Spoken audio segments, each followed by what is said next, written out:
Olá, amigos, bem-vindos a mais uma edição do programa Assunto Cidade, o programa que aqui com você a cada edição debate sempre da forma mais propositiva possível alguns dos principais assuntos de Guarujá, também no Distrito Vicente Carvalho, sempre na companhia de uma pessoa de destaque na sua área de atuação, que nos ajuda a desenvolver aqui o tema ou os temas do programa. Hoje, com muita honra, nós vamos conversar com o secretário adjunto de Defesa e Convivência Social, Carlos Inicelato. Está aqui já do meu lado, a quem agradeço a presença nesse dia tão atribulado aí após os eventos do final de semana.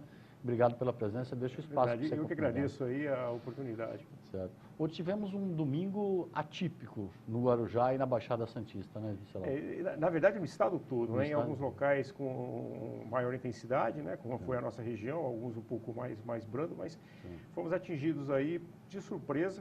Na verdade, não estava previsto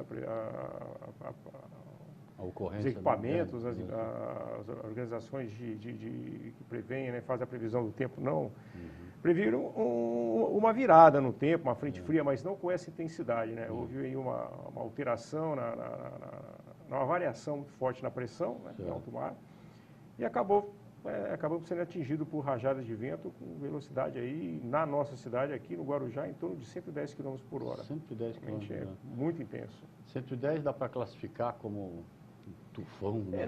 Na escala Beaufort que é o que faz essa classificação, né, da intensidade do vento, mas se aplicaria mais à navegação, mais para ventos constantes, não tanto para rajada. Mas 110 km por hora seria um grau abaixo do furacão. Isso aí considerando para navegação, em mar aberto, em ventos constantes. Na verdade, o que nós tivemos foram rajadas de vento, mas causou um número de estragos consideráveis, né? Como você disse, foi no estado inteiro, não só na Baixada. Foi no estado todo. Como veio de alto mar, essa variação de pressão aconteceu em mar aberto, né? Então nós fomos atingidos com maior intensidade, mas também atingiu a cidade de São Paulo, atingiu ali o meio do estado, ali cidades como Botucatu, Campinas, tiveram também alguns transtornos. Certo. Ou, pelo menos parcialmente, já houve por parte da Secretaria realização de algum balanço, uma espécie de algum balanço assim?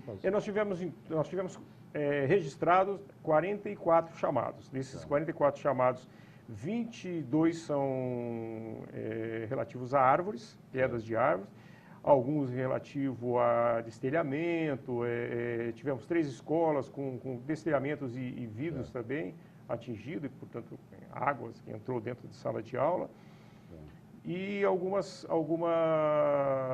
ocorrências de natureza estrutural, mas nada de gravidade. As árvores, sim, com alguma gravidade. Não tivemos nenhuma vítima, isso é o mais importante. Né? Mas, assim, tivemos muito transtorno no trânsito em função das quedas de árvores. E quebra de semáforo, desligamento de semáforo? Com a fiação, muita área da cidade ainda está sem eletricidade por conta da fiação que foi danificada, né? Mas talvez assim podemos classificar como mais grave, de fato, as árvores que foram arrancadas, muitas até com a própria raiz. Isso que foi impressionante, né? Não foi a gente estava até falando aqui, não foi um galho ou outro que caiu, né? As árvores foram arrancadas com a... Sim, árvores grandes, árvores velhas, né? Antigas na cidade, mas árvores sadias, né? A gente está muito acostumado a atender ocorrência de árvore que já está com danificada, doente, né? E acaba ficando mais frágil. No caso específico, nós tivemos muitas árvores sadias que foram arrancadas, que levantaram a calçada, tamanha força do vento. O vento se concentrou mais na área de Guarujá, não tanto em Vicente Carvalho, ou foi na ilha inteira? Não, nós tivemos muita ocorrência em Vicente Carvalho também. Na parte mais próxima da praia foi mais atingido pela proximidade, como essa rajada de vento veio do mar, então acabou atingindo. Nós temos alguns corredores aqui, né, a gente tem um corredor ali no entorno da Tiago Ferreira, que ela tem um corredor muito forte, mas aí depende da direção do vento. Quando o vento vem em sentido sudeste, acaba atingindo bastante essa região aqui também, a praia, mas também essa região. No caso de ontem não foi, como ela veio do mar, então acabou tendo uma quantidade maior de locais atingidos mais próximos das praias, da praia mesmo. Agora, a impressão que dá é que foi o fechamento de um mês de abril bastante atípico mesmo, né? Sim, nós tivemos, na verdade, nós estamos fechando, podemos considerar que nós estamos já encerrado oficialmente o verão, mas pegamos aí um finzinho de verão. Nós tivemos um verão bem atípico do ponto de vista da defesa civil. Tivemos muita chuva, foi em fevereiro mais chuvoso dos últimos 20 anos, março também teve um volume muito grande e abril tem acompanhado, né, essa alteração climática, digamos assim. Imagino que a equipe da Secretaria da Defesa Civil como um todo, assim, deve, quando começa um temporal desse, uma rajada de vento, uma coisa assim, o alerta deve ficar em alerta máximo, né? Até pelas condições geográficas de Guarujá e a questão de ocupação, né, sei lá. Nós temos uma equipe 24 horas, mas há poucas cidades da região que tem uma equipe de defesa civil 24 horas, 7 dias por semana. Além disso, nós temos um plano de chamada. Então, quando nós temos uma previsão, a gente sempre diz que previsão não é adivinhação. Então, quer dizer, muitas vezes pode acontecer e às vezes não acontece. Mas quando a gente tem a previsão, a gente se prepara para isso e mantém as equipes de serviço com alerta dobrado e o pessoal de folga já fica sabendo que pode ser acionado, né? No caso de ontem, especificamente, nós não tínhamos essa previsão, né? Sabíamos que ia ter uma frente fria, mas não com essa intensidade. Mas todos os agentes, quando perceberam que da janela de casa, né, no meu caso especificamente, da janela de casa já foi possível ver. Já se apresenta. Que sim, a gente já sabe e já fica acompanhando para ver se vai ter algum chamado. Quando eu me desloquei para a Defesa Civil ontem, para montar uma segunda equipe, foi minha surpresa, já tinha 4 agentes e estava chegando mais agentes ali, nós conseguimos montar 3 equipes, além da equipe de serviço, mais 2 equipes que pôde ajudar na agilização do atendimento dessas ocorrências. Entendi. O que não houve, graças a Deus, a gente tem que dar sempre, como você falou, não é só sorte, né? Também tem o trabalho de prevenção, que a gente vai falar também. Não houve deslizamento, né? O que é mais importante. Né? Não, nós tivemos, de fato não houve, até porque o volume de chuva não foi muito grande. Não foi. Por mais os ventos mesmo. Nós tivemos, dentro dos atendimentos que nós tivemos, e aí entra como prioridade, né? A gente sempre diz, a prioridade começa pela vida humana. Quando há o risco à vida humana, é a prioridade número 1, né? Em seguida, a liberação das vias. Então, nós tivemos 2 chamados para suspeita de deslizamento. Então, nós fomos lá, verificamos que não era nada grave, não havia de fato deslizamento, né? E aí prosseguimos para as ocorrências envolvendo a liberação de via pública, das vias públicas. Mas não houve volume para isso, graças a Deus. Né? Mas ao longo do mês, houve um volume grande de tivemos chuva? Poucos deslizamentos, apesar de termos um volume muito grande de chuva. Março, por exemplo, choveu quase 3 vezes mais do que o esperado, porque já é um período chuvoso, né? Fevereiro, março, períodos mais chuvosos do As águas de março do Tom Jobim, né? Sim. Já é um mês tradicionalmente de chuva. É verdade. Conhecido, né? Mas o volume de chuva foi 3 vezes maior que o quase 3 vezes maior do que a média. Caramba, a que você atribui assim essa mão de Deus aí de não ter tido ocorrências graves, mesmo com tantos locais de risco que o Guarujá possui, assim? Na verdade, o que obviamente, né, a gente atribui isso à sorte, à mão de Deus. Mas tem um trabalho de prevenção. Tem um trabalho de prevenção, nós não podemos negar que, né, a gente tem feito um trabalho preventivo muito forte. Sempre foi feito um trabalho, nós temos um plano de prevenção a riscos do Estado de São Paulo, que comemorou 30 anos, inclusive, esse ano passado. Né? Aquele PPDC, né? PPDC, exato. Esse trabalho envolve um trabalho preventivo, um trabalho a partir de um certo volume, de um acompanhamento das chuvas diárias, um acionamento de níveis de alerta a partir de determinados graus de volume de chuva, mas envolve também um trabalho preventivo antes do início do período de chuva. Já há 2 anos que a gente tem feito, tem antecipado esse período de vistoria. Então, nós temos começado em setembro uma vistoria de todas as áreas de risco da cidade. Uma vez vistoriado, a gente faz um relatório, verifica quais são os pontos onde há necessidade da intervenção do poder público. Temos trabalhado em conjunto com a Secretaria de Urbanismo, com a CIURB, então a gente passa esse relatório para ele e eles vão e fazem uma limpeza, limpam um canal, por exemplo, uma área de escoamento de água, a remoção de bananeiras, né? É um exemplo clássico, né? Como a gente conversou agora há pouco. E junto a esse trabalho a gente conversa com a comunidade, distribui folder, fazemos trabalho educativo, a gente tem feito um trabalho educativo também nas escolas, Isso tem surtido efeito, as pessoas têm recebido melhor a Defesa Civil nesse período.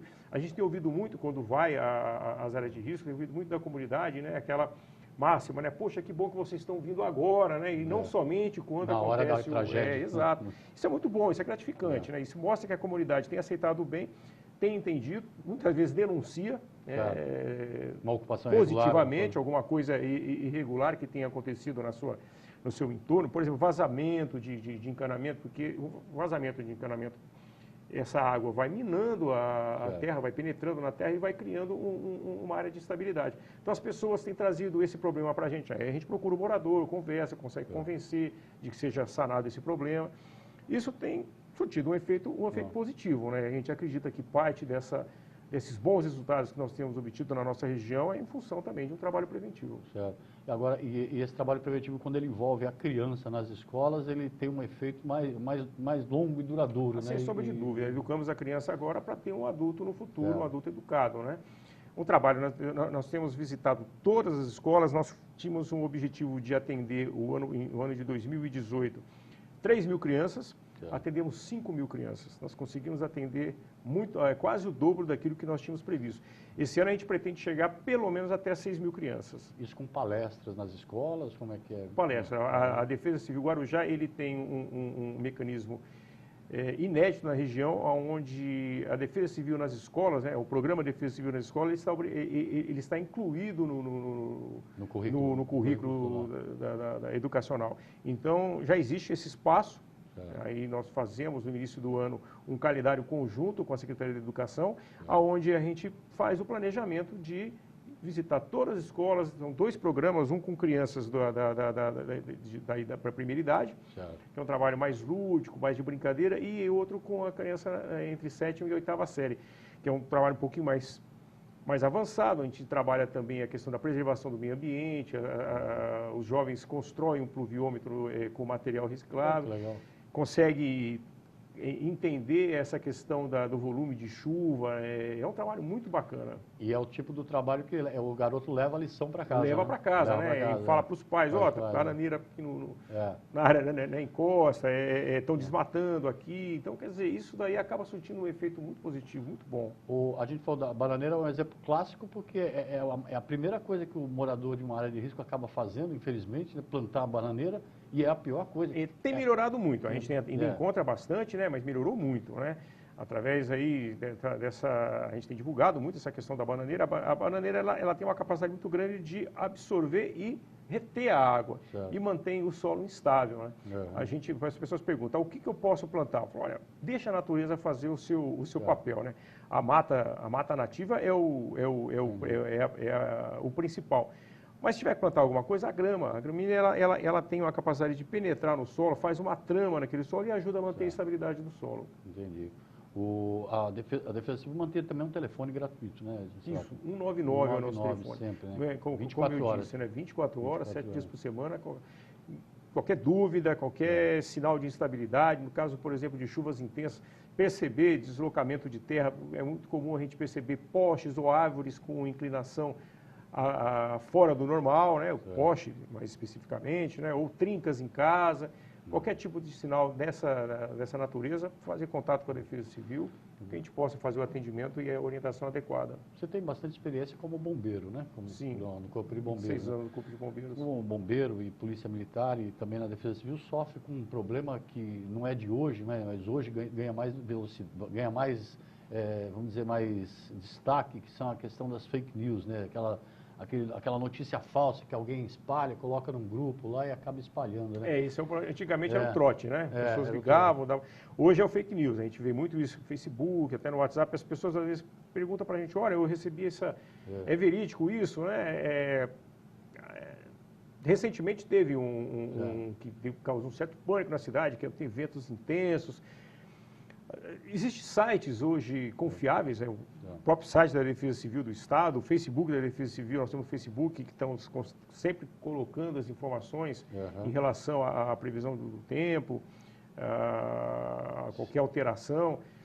É a Defesa Civil se adaptando aos novos tempos também. Exato, exatamente. E tem o site da Defesa Civil do Estado, tem o site do CEMADEM, que é o Centro Nacional de Prevenção a Emergências Naturais. Tem o CPTEC, que é em Campo do Jordão, é o Centro Espacial do Governo Federal, que tem uma previsão muito boa. Tem vários sites confiáveis onde a pessoa pode confrontar, checar essa informação. A maioria das vezes vai perceber que essas informações não são verídicas. Até porque quando a gente sabe que vamos ser atingidos por uma frente fria muito intensa ou ventos, ou algo que possa afetar a segurança da comunidade, a gente faz essa informação, tenta fazer a informação chegar a todos. Tá certo. Bom, a gente vai fazer um pequeno intervalinho comercial, já voltamos já para continuar falando desse domingo atípico de ontem, aí, com esse quase furacão que passou por Guarujá. Mas antes do comercial, do intervalo, eu vou pedir para o Fábio colocar na tela a capa da edição desta semana do Assunto Cidade, Jornal do Guarujá, que assim como este programa Assunto Cidade, é produzido de uma maneira independente, democrática e pluralista, ou seja, com diversidade de opiniões.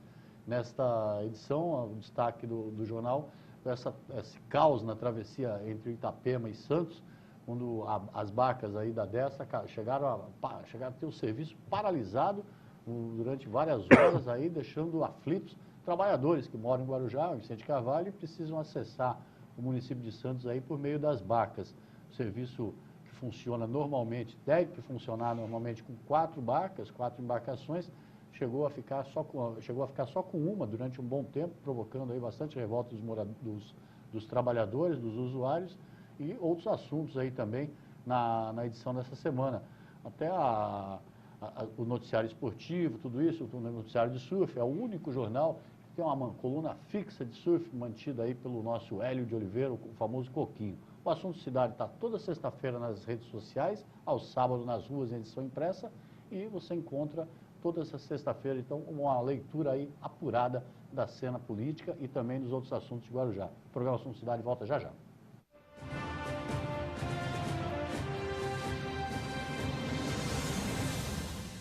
Garanta pontos positivos para o futuro do seu filho. No Colégio Alfa Guarujá, ele vai somar pontos. O aprendizado é realizado por meio do sistema positivo de ensino. Salas com números limitados garantem o total aproveitamento das aulas. As atividades extras promovem a socialização dos estudantes. O Colégio Alfa Guarujá oferece acesso ao portal educacional, onde você acompanha o desenvolvimento escolar do seu filho, confere as atividades e os eventos realizados no interior da unidade escolar e ainda conta com os artigos de renomados profissionais da área educacional. E no portal, o aluno encontra apoio nas pesquisas escolares com acesso a sites seguros. A vida oferece oportunidade para todos e a escola é que faz a diferença. Venha conhecer o Colégio Alfa, Rua Washington, número 293, no Guarujá. Telefone 3355-2790.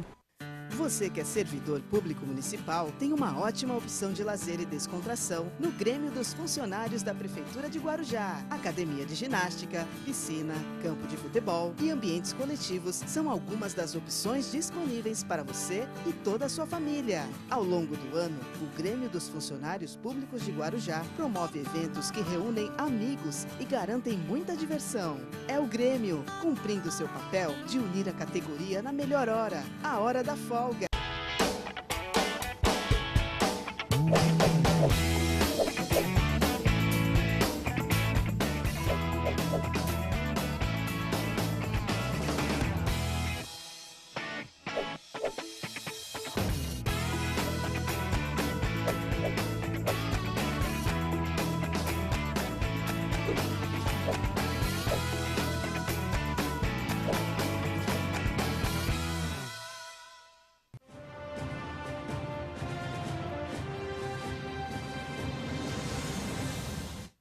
Muito bem, voltamos para mais um bloco do programa Assunto Cidade, hoje entrevistando Carlos Smicelato, ele que é secretário adjunto de Defesa e Convivência Social e ontem, esse domingo aí, nesse último domingo, conviveu bastante com todo esse dia atípico que passou pelo estado de São Paulo e atingiu o Guarujá em cheio, com ventos fortes, como o próprio Smicelato falou, ventos que chegaram até a 120 km por hora aí, provocando bastante bastante preocupação e muitas árvores derrubadas aí, principalmente sobrecarregando, caindo sobre a rede elétrica, deixando várias partes da cidade sem energia elétrica e também com trânsito interrompido, com vários problemas aí durante o dia, que graças a Deus estão sendo minimizados aí ao longo da semana. Todos os problemas foram de natureza material, né? Então, podemos dizer aí que não são tão graves assim. É claro que é um transtorno. Eu fico sem eletricidade na minha casa um dia, 2 dias, é realmente um transtorno. Mas a gente pede até paciência para as pessoas, né?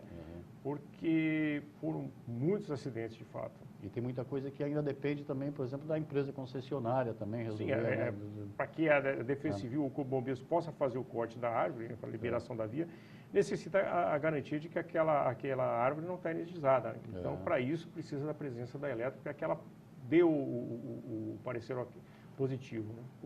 A gente também acabou falando no primeiro bloco, também teve muita ocorrência na Enseada, na região dos quiosques ali, talvez pela questão da praia ser um chamariz, assim, vamos dizer, do vento. Assim. Foi o primeiro anteparo que essa rajada de vento encontrou. Então, teve alguns quiosques que foram destelhados, tiveram nada que tivesse causado maiores riscos, o dano mesmo material.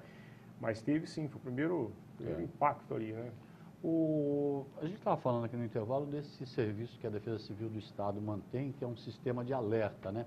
E que você explicasse isso para o telespectador, como que tanto morador de área de risco, quanto qualquer morador da cidade pode ter um serviço de aviso, né? Um serviço de alerta. Isso, exato. Né? Foi criado pelo Senadem, na verdade, o Centro Nacional de Monitoramento e de Emergências Naturais, de acidentes natural, e está sendo trabalhado pela Defesa Civil do Estado. Né? Na verdade, a pessoa se cadastra através, discando pelo seu celular 40199 e em seguida o seu CEP. Pode ser quanto CEP quiser. De repente, eu moro aqui em Guarujá, mas eu tenho casa em São Paulo, sou de São Paulo, tenho casa no Guarujá. Pode cadastrar 3, 4, 5, 10 CEP se quiser. E vai receber um alerta em relação, no primeiro momento, a emergências envolvendo na verdade, vai receber avisos meteorológicos. Né? Esse é o primeiro momento, trabalhando com avisos meteorológicos. Então, chuva forte, raios, ventanias, naquela região do CEP registrado. E a ideia é estender isso também para acidentes tecnológicos. Então, no nosso caso aqui do Guarujá, que temos a área portuária e porventura um acidente envolvendo alguma empresa da área portuária, a pessoa que estiver cadastrada no entorno da área portuária pode receber também um alerta envolvendo esse acidente. Né? Então, é muito bom, é gratuito, é muito bom, estamos divulgando bastante para que a gente tenha a população toda intimamente ligada ao CEMADEM, à Defesa Civil, através desse mecanismo. Esse ano nós não tivemos ocorrência com raio, não, né? Não tivemos... não, nada... a gente sempre tem o alerta envolvendo acidente de raio na praia, mas nós não tivemos nem acidente esse ano envolvendo. É incrível como as pessoas... Na cidade aqui, né? Tivemos no litoral sul. É incrível como as pessoas, apesar de tantos acidentes amplamente divulgados pelos meios de comunicação, algumas pessoas ainda insistem em ficar na praia. Infelizmente, todos os anos a gente tem um acidente na Baixada Santista envolvendo raios, né? Como se trata? O mar, a praia, se trata de uma área praticamente plana, né? O raio ele vai se sentir atraído por um ponto elevado. E normalmente o ponto elevado acaba sendo a pessoa que está ali na praia. Né? Em pé, né? Exato. A gente sempre reforça, durante o período de verão, a gente coloca faixas na praia, faz esse alerta para que as pessoas, em caso de tempestade, saia da praia, procure abrigo em casa, né? A gente procura abrigo também embaixo de guarda-sol, embaixo de árvore, que esses locais não são seguros. O ideal é procurar uma casa, um prédio, onde tem um para-raio, onde a pessoa vai estar protegida. Não embaixo de uma árvore, por exemplo. Não, de jeito algum. De jeito algum. A Defesa Civil do município, a Secretaria como um todo, tem áreas específicas assim onde a atenção é redobrada? Nós temos monitorado, né? O Guarujá tem um plano municipal de redução de risco. Certo. Esse plano ele foi feito em parceria com o IPT, o Instituto de Pesquisas Tecnológicas do Estado de São Paulo, e foi monitorado 15 áreas de risco, na verdade 16 áreas de risco, 13 áreas de risco geológico. E uma vez monitorado, foi levantada a quantidade de famílias que vivem em área de risco, as casas, né? Existem 4 graduações de risco, né? De R1 a R4, sendo o R4 o risco mais grave. Nós não temos na nossa cidade, o que nós temos que nós monitoramos constantemente é o R3, que é grande risco, e risco médio, o R2. Onde seria um R3, por exemplo? O R3, faixas, né? Faixas, né? A Vila Baiana, por exemplo, o alto dela é considerado R3, Cachoeirinha, R3. Todas essas 3 áreas monitoradas possuem R3. Alguns mais, outros menos. A maior área, de fato, é a Vila Baiana. Então, em função disso, nós monitoramos ao longo do ano, né? Não é somente no período de chuva. A gente começa esse monitoramento, a gente encerra praticamente o plano preventivo de defesa civil em março e agora fazemos todo o início da preparação durante o período até setembro. Em setembro nós começamos a fazer vistorias preventivas em toda a área de morro. Nessa vistoria preventiva nós conversamos com moradores, verificamos a necessidade, por exemplo, de limpeza de área de escoamento de canais. Uma vez feitas essas vistorias, a gente passa essas informações para a Secretaria de Urbanismo, que providencia a limpeza, providencia, por exemplo, a poda de uma árvore que já esteja em risco. E como a gente estava conversando no início, né, a gente acredita isso, né, acredita que esse trabalho tenha contribuído para a diminuição dos números de acidentes. Agora, alguns lugares algumas áreas de risco, a preocupação é pontual em alguns meses do ano. Agora, por exemplo, na área portuária. A área portuária, a preocupação é constante, né? É o ano todo.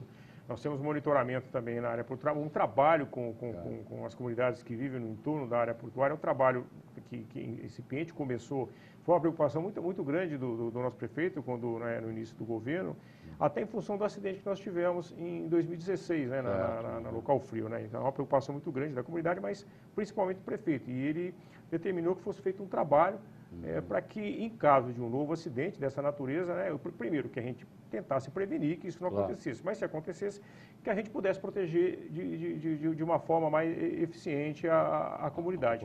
É um trabalho longo, a gente tem conversado com as empresas, né, tentado convencer as empresas da necessidade de projetos sociais junto a essa comunidade e também conversado com a comunidade, para que a comunidade entenda que a empresa ela não é uma adversária, não é uma inimiga, na verdade são parceiros, ocupam, né, áreas similares.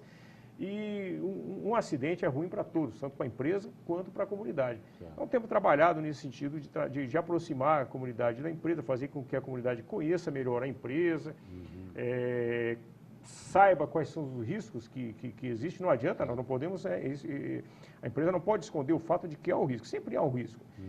E quais são esses riscos, o que pode afligir a comunidade, como a comunidade pode fazer para se proteger. O trabalho que está nascendo, né? Quer dizer, já nasceu, né? Mas ele está caminhando. Não é um trabalho que a gente consiga fazer que ele ande em pleno vapor da noite para o dia. Mas temos trabalhado nisso e a gente tem tido bastante sucesso. E o grau de envolvimento das empresas com esse trabalho preventivo é bom? Algumas empresas têm se envolvido mais, outras menos, né? Mas a gente tem trabalhado principalmente junto ao plano de auxílio mútuo do Guarujá, que é o pool das empresas, para buscar a união delas no caso de uma grande emergência. O PANG, ele primeiramente trabalha dentro da empresa, né?